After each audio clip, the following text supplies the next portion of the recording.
Sir పిలిచారంట. వీడిని ఫ్రెండా? అవును సార్. వాడు రాసిన అంతా చదువు.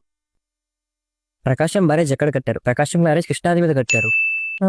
కృష్ణానది పూర్తి పేరు కృష్ణవేణి నది. కృష్ణవేణి నా పక్క బెంచ్ లో కూర్చుంటుంది. కృష్ణవేణి బర్త్డే October 2 వస్తుంది. October 2 గాంధీ జయంతి కూడా వస్తుంది. జయంతి అంటే షాప్ లో సమోసాలు బాగుంటాయి కానీ పామాయిల్ లో వండుతుంది. పాములు చాలా డేంజరస్. డేంజరస్ అనే పదాన్ని ఇంగ్లీష్ లో రెడ్ కలర్ లో రాస్తారు, ఎందుకంటే రెడ్ రేంజర్ కి ఎక్కువ పవర్స్ ఉంటాయి కాబట్టి. పవర్ కి యూనిట్స్ వాట్స్. వాట్స్ మనం తెలుగులో కాయలుగా వాడతాము. జస్ట్ లైక్ వంకాయ అండ్ టెంకాయ. టెంకాయకి 3 కళ్ళు ఉంటాయి, శివుడికి కూడా 3 కళ్ళు ఉంటాయి. బాహుబలిలో ప్రభాస్ క్యారెక్టర్ పేరు శివుడు. ప్రభాస్ భీమవరం రాజులు. రాజు మా పాలంకిల్ పేరు. పాలు తెల్లగా ఉంటాయి. తెల్లగా చందమామ కూడా ఉంటుంది. చందమామ మీద మచ్చలుంటాయి. మచ్చలేని మనసున్నవాడు మా మంచు విష్ణు అన్న.